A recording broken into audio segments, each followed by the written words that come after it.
ہمارے لیے آج کی انجیل مقدس یوحنا کے مطابق اس کا 16 باب 12 سے 15 آیات۔ میری اور بہت سی باتیں ہیں کہ تم سے کہوں، مگر اب تم ان کی برداشت نہیں کر سکتے۔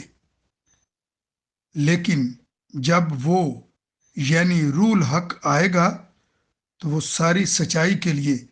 تمہاری ہدایت کرے گا، کیونکہ وہ اپنی طرف سے نہ کہے گا، لیکن جو کچھ سنے گا وہی کہے گا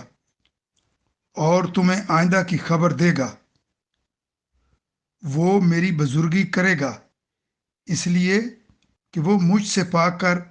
تمہیں خبر دے گا۔ جو کچھ باپ کا ہے وہ سب میرا ہے، اس لیے میں نے کہا کہ وہ مجھ سے پا کر تمہیں خبر دے گا۔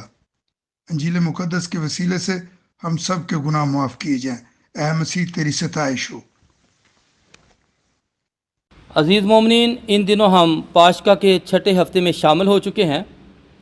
اور آج جن تلاوتوں پر ہم دھیان و گیان کر رہے ہیں وہ پاشکا کے چھٹے ہفتے کی بدھ کی تلاوتیں ہیں۔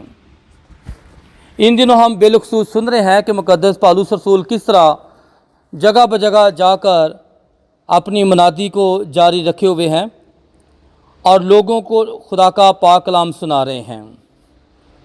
اسی طرح آج کی تلاوتوں میں پہلی تلاوت جو کہ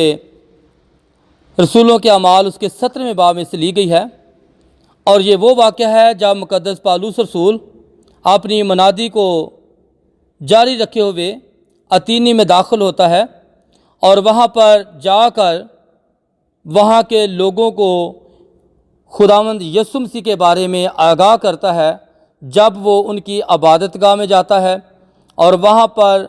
سفر کرتے ہوئے، وہاں پر دیکھتے ہوئے، ان کی تعریف کرتے ہوئے پھر ایک جگہ پر جاتا ہے جہاں پر خالی جگہ ہے، اور وہاں پر وہ فرماتے ہیں اور کہتے ہیں کہ اے اتینی مردو، میں دیکھتا ہوں کہ تم ہر بات میں نہایت ہی معتبد ہو، کیونکہ میں نے سیر کرتے اور تمہارے معبودوں پر نظر کرتے ہوئے ایک قربان گاہ پائی جس پر یہ لکھا تھا کہ خدائے مجہول کے لیے، پس جس کو تم بغیر معلوم کیے پوجتے ہو، میں تم کو اسی کی خبر دیتا ہوں۔ اسی کلام کو مقدس پالوس رسول ان کے سامنے پیش کرتے ہیں اور ان کی عبادت گاہ میں سیر کرتے ہوئے دیکھتے ہوئے ان کو بتاتے ہیں کہ یہ جو خدائے مجہول کے لیے ہے، میں اسی خدا کا پیغام لے کر آیا ہوں، اور ان کو بتاتے ہیں کہ جو ہاتھ کی بنائی ہوئی مورتیں ہیں، جو ہاتھ کی بنائی ہوئی چیزیں ہیں، جو پتھر کی ہیں، چاندی کی ہیں، سونے کی ہیں، وہ خدا نہیں ہے، بلکہ وہ ہاتھ کی گھڑی ہوئی چیزیں ہیں۔ وہ کہتا ہے کہ میں تمہیں خدا یسوع مسیح کی منادی تم پر کرتا ہوں، جس نے مردوں کو زندہ کیا ہے۔ جب وہ یہ منادی کرتا ہے، جب وہ یہ سارا پیغام سناتا ہے، شروع سے لے کر آخر تک ان کو بتاتا ہے، تو کلام اقدس ہمیں سکھاتا ہے کہ وہاں کے بہت سارے لوگوں نے جب مردوں کی قیامت کے بارے میں سنا تو اس کا مذاق اڑانے لگے، اس پر ٹھٹھا مارنے لگے، لیکن اس کے باوجود بھی بہت سارے لوگ وہاں کے جو تھے وہ اس کے ساتھ مل جاتے ہیں، وہ ایمان لے آتے ہیں اور یسوع مسیح کو قبول کر لیتے ہیں۔ عزیز مومنین، اسی طرح آج کی انجیل مقدس جو کہ مقدس یوحنا کی معرفت لی گئی ہے، اس میں بیان کیا گیا ہے اس وکیل کے بارے میں جو خداوند یسوع مسیح ہمارے لیے بھیجتا ہے کہ میں تمہارے لیے ایک دوسرا وکیل بھیجوں گا، یعنی کہ روح الحق۔ اور روح الحق کے بارے میں جو انٹروڈکشن ہے، جو تعارف ہے، وہ بار بار ہمیں آگاہ کیا جا رہا ہے، بار بار ہمیں ان تلاوتوں میں بتایا جا رہا ہے کہ پاک روح القدس ہماری مدد کرتا ہے، پاک روح القدس ہمیں برداشت کرنے کی طاقت عطا کرتا ہے، پاک روح القدس ہمیں حکمت اور دانائی دیتا ہے اور رہنمائی کرتا ہے ہماری کہ ہم نے کب کس کے ساتھ کیا بولنا ہے، ہم نے خدا کا پاک کلام کیسے سنانا ہے،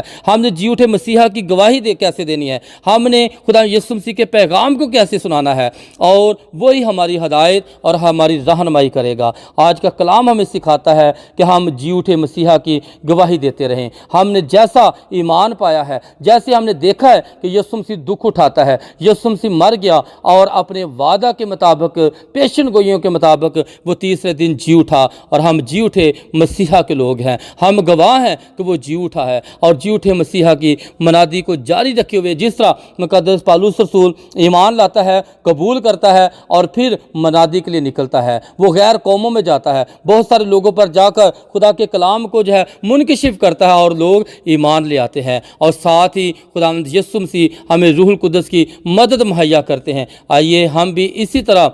خدا کے پاک کلام کو سن کر، خدا کے پاک کلام پر ایمان رکھ کر جی اٹھے مسیحا کی گواہی دیتے رہیں، اور اسی کے پاک نام کو مبارک کہتے رہیں، یسوع مسیح کے نام میں آمین۔